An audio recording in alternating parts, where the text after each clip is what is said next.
me. But you are not going to come here. Can we talk? This is not your talking. Wah, wah, wah, wah. We are talking with facts. We are also officials. And we have also negotiated agreements. You are not a person to tell us what to do. Let me talk and finish. You will bring your Congo issue. I'm not Kagame. I'm not Kagame. I'm not a Rwandese. I'm a Ugandan. You signed an agreement for us to enter there. My Ugandan troops are safely on your ground with an agreement that Kabila, that Tshisekedi signed. Did I force Tshisekedi to sign? No. So I am able to talk freely. Where are that? We have our troops, and we increased more yesterday. 1,000 of them. So you can go and hang or kill me if you want. Our troops are on that soil. For officially, you gave us an agreement to enter there. And we have an agreement. We have nothing we have done. We are digging roads for your people whom you have not dug roads for. 1,000, we are digging roads in Sangani. We are digging everything, bridges, hospitals. We are doing something very positive. We are not fighting with you. So for me, I am happy, Wandera, that UN has said it wants to do an investigation. First, let's start with the mercenaries. Who brought them there? Who brought the mercenaries? Kabila, Tshisekedi himself told us he was bringing in Russian, Romanian, Armenian mercenaries. They are captured, their passports are there. Kagame, Armenia, and Romania rushed to Kigali. They begged for their people. Please give us to go home. Violation of international law. UN was watching. So bring in the investigators. We don't want UN to come and sit the way they sat in 1994 and the people were massacred there. It is confusing us, Wandera, again. So if they want to come and investigate the human rights abuses, let's first get a ceasefire. This is going to be you see how UN fails. We want a permanent ceasefire from tomorrow. We want everybody to sign that there will be no clashes. Wherever you are, stay where you are. Then UN can come in. But now, before we do that, and the African heads of state, all of them from SADC, all of them, except if one is sick, they are in Dar es Salaam. They have started arriving here. So how do you go in to investigate when you have not got a ceasefire? That is very wrong of Guterres. And I'm going to make it public. As soon as we finish this platform, I'm running to the hall where the two secretariats are to tell the truth that this is stupid, completely stupid. You can't talk of people entering there when there's no ceasefire. Let's get a ceasefire so that people can operate freely. Journalists like you, Wandera, can fly there, report freely. So thank you very much. And I am here to stay to take any questions. I am here on the ground to take any questions. I'm not speaking from London or Canada or US or Europe, where some of these guys are. If you are in Dar es Salaam, come and meet me in Southern Sun Hotel. We can have a chat. If you have any ideas, apart from ideas of what Tshisekedi, when it's cold, I hope tomorrow he turns up. We are ready for him to ask him questions. How many armed groups are in your country? And how many have you funded? And where are they? How can they come? Kenyatta's document is clear. Angola's document is clear. There is nothing. If you have not read it, I can give them to you, sir. The one who is making noise here, you read them thoroughly. These were signed by your own government. Uganda's entry into Congo was signed by your own president. And they gave us permission to pursue ADF. So stop engaging Uganda in your nasty discussions. Because I have, Wandera, there's one thing that I have hated, is the way these guys banned our embassy, as if we were enemies, They banned our embassy and my flag. Therefore, I have not taken those emotions in me. But if you come to us, we are there. We are going to increase more troops because we are officially there. We want to tell you, you come. You have no fighting. You have run away. Your soldiers are running like a chicken. like a mouse, everywhere. They are nowhere to be seen. Okay. Thank you so much, Dr. Mashanga. Now, for those who are joining us, we are having a conversation on anticipating what is likely to happen tomorrow in Dar es Salaam, Tanzania, where we are expecting the heads of state of SADC and East Africa Community to join forces and find solution to the conflict in Eastern DRC. That particular summit is being hosted by President Samia Suluhu Hassan, and we expect that these leaders are going to attend. President Felix Tshisekedi, his spokesperson, has indicated that he is going to attend. We wait to see whether President Paul Kagame is going to also show up, but he had earlier indicated that he is going to participate in the proceedings of that particular summit. So for the conversation that we are having here is to anticipate what is likely to happen. And we are glad that you found time to join us tonight, and we truly appreciate your presence here. Please share our space on your timeline to allow others who intended to be here to join us as well. We also request you, because we say every time we come here, the African brothers and sisters, is to network and connect with each other. You never know who you're going to get here. And we pray that you're going to get a friend here from Uganda, from Tanzania, from Cameroon, from Kenya, or from wherever within the African soil. So please make sure that you follow someone who is next to you on your left or right, below you or above you, according to how we are structured here, and get friends, get to know each other, get in your DMs and get to know each other. You may be looking for your significant other. This platform also provides that particular opportunity. So please follow someone, get to know them. You want to travel to Kenya, you want to travel to Cameroon, you want to travel to DRC or Rwanda, which is a beautiful country. I think this is an opportunity for you to just get your friend, those friends, and connect. So please follow someone, follow my speakers here, and follow me as well. We do this every Friday, 1700 GMT, 8 p.m. East African time. Please be sure to join us every week. Now, I want to go to, before I go to Eve, I want to go to Dr. Wole. And Dr. Wole, good to see you here. Are you there? Dr. Wole, are you there? Yes, Kennedy, I'm here. Good to see you, my brother. Good to see you here. Now, we've seen the impasse of Congo being tried, or being efforts to try to solve this problem through military that was deployed by Kenya, the East African Regional Force, but then withdrew. Then SADC came in. We've seen a lot of casualties on the side of the forces, especially from SADC. But we also had the Nairobi process, which was spearheaded by the former Kenyan President Uhuru Kenyatta. On the other side, we also had the Angolan process, which was spearheaded by the Angolan President Lourenço. But then also came in an external factor where we saw President of Turkey, Recep Tayyip Erdogan, trying to propose that he is going to mediate between Kagame and Tshisekedi. So this is a conflict that has been there for quite some time. Two questions to you, Dr. Wole. Are we like to find a solution to this particular problem in Dar es Salaam? And two, are we finally likely to see an immediate ceasefire in Eastern Democratic Republic of Congo? Or this problem goes beyond that particular city? Thank you so much, Kennedy, once again. I think to answer your question is very simple and direct.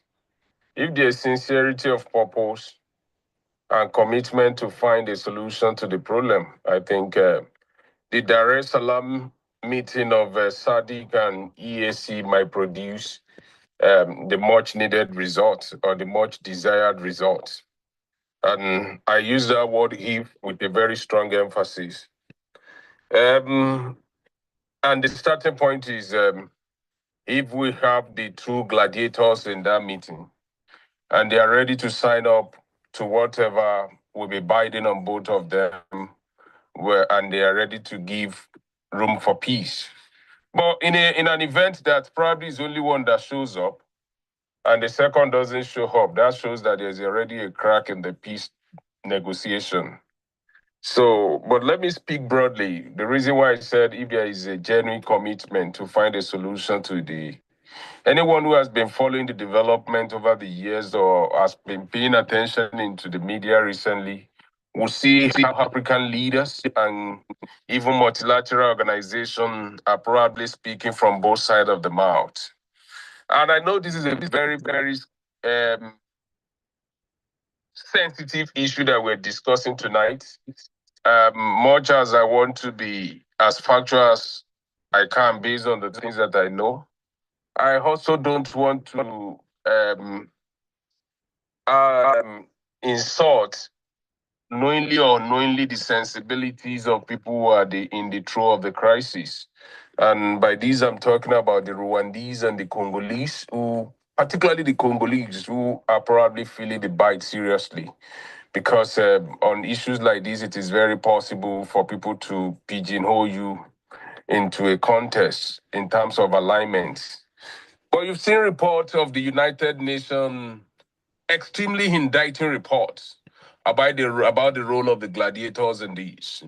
And then you will ask yourself the question that why is it that people are too quick to talk about this and then not really matching their words with action? Whether it is in the evolution of the crisis or the role that the extractive has also played in it, there are authoritative reports outside there that it probably takes a political leaning to gainsay those things. So, and I'm putting these at the feet of the United Nations, the African Union, regional economic communities. Why are they having a seemingly endless meeting? You've had the Nairobi process, you've had the meeting in Angola. The SADC has tried to also intervene.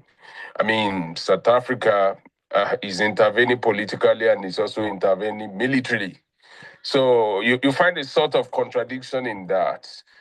You find a division in which Malawi is saying we don't support the military intervention, part of the SADC, and then you find Mozambique sitting quietly somewhere because Rwanda forces is also aiding the country. So you find this geopolitical alignment and realignment that create further complication in which people claim that they are looking for solution and they are pouring gasoline into the fire.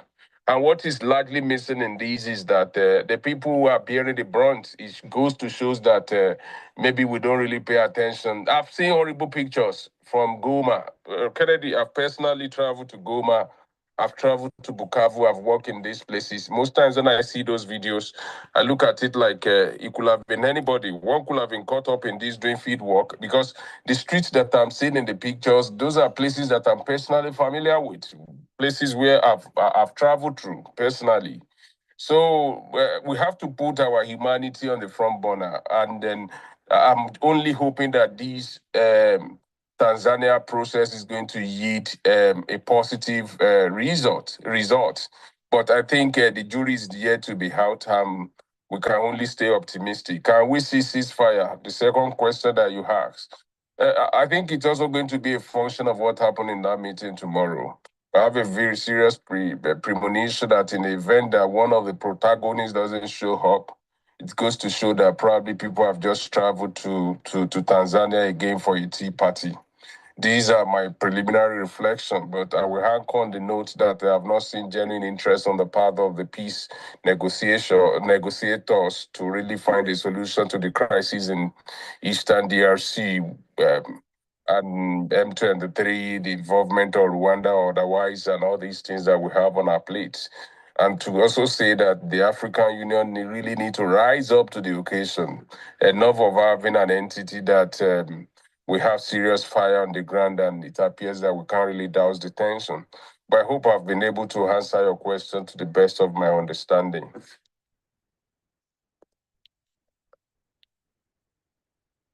Thank you so much, Dr. Wole. We as we are speaking, we expect the 14 fallen soldiers of South Africa being transported to South Africa.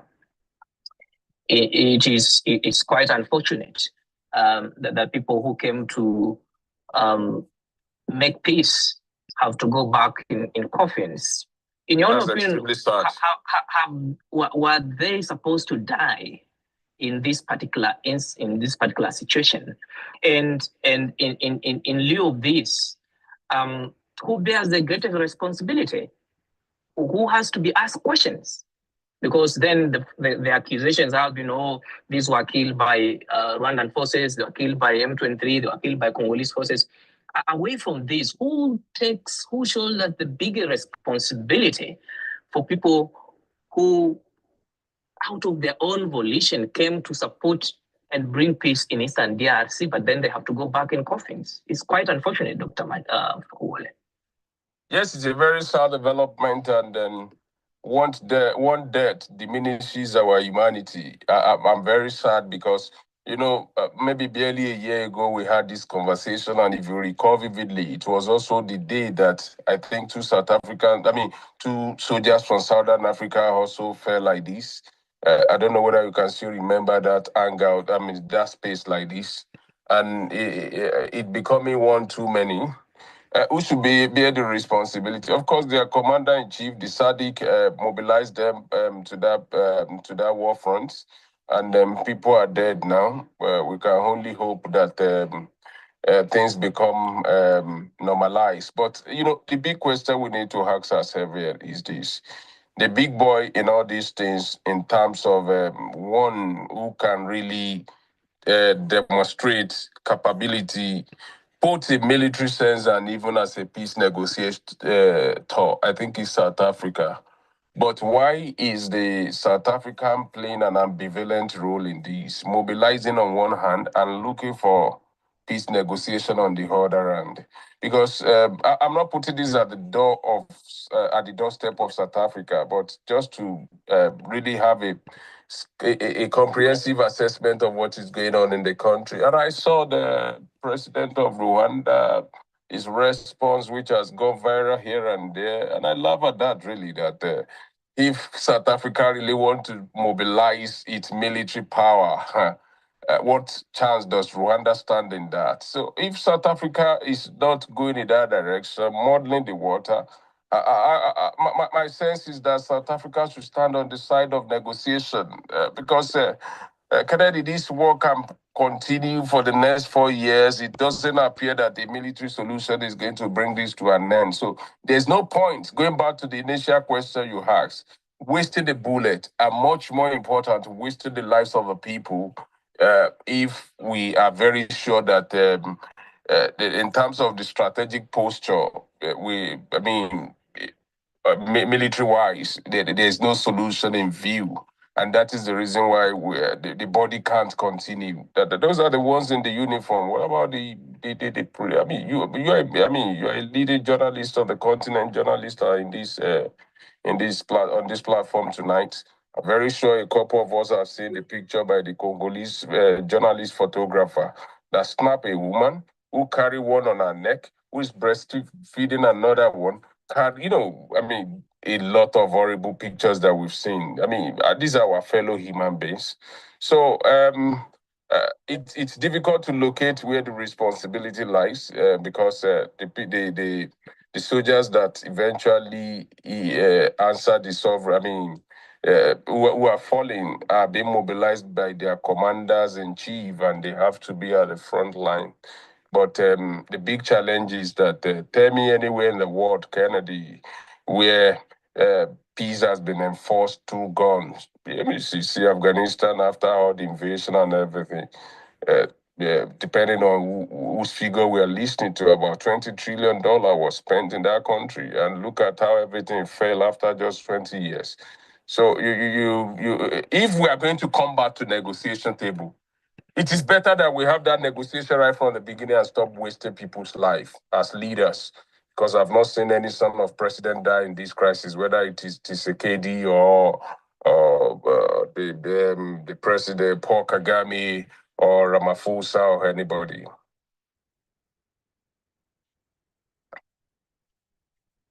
Dr. Wole, you followed, you've been looking at, you've documented, you've done papers on conflict, organized crime, and security governance in many African countries.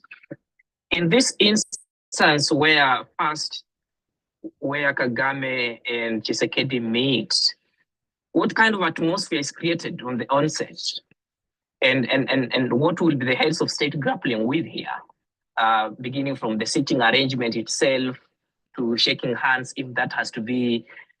What can you try to paint to us how difficult it will be for the initial talks in Dar es Salaam if Tshisekedi and Kagame are likely to attend? Well, I think largely in this contest, people's egos will be affected. But if we go back to what has been the usual experience, I really do not think African leaders or politicians generally across the globe, I don't really think they have a very deep emotion like that, because you've seen instances where politicians will have quarrel, abuse each other, and all those things, and in the twinkle of an eye, they start hugging and shaking, and because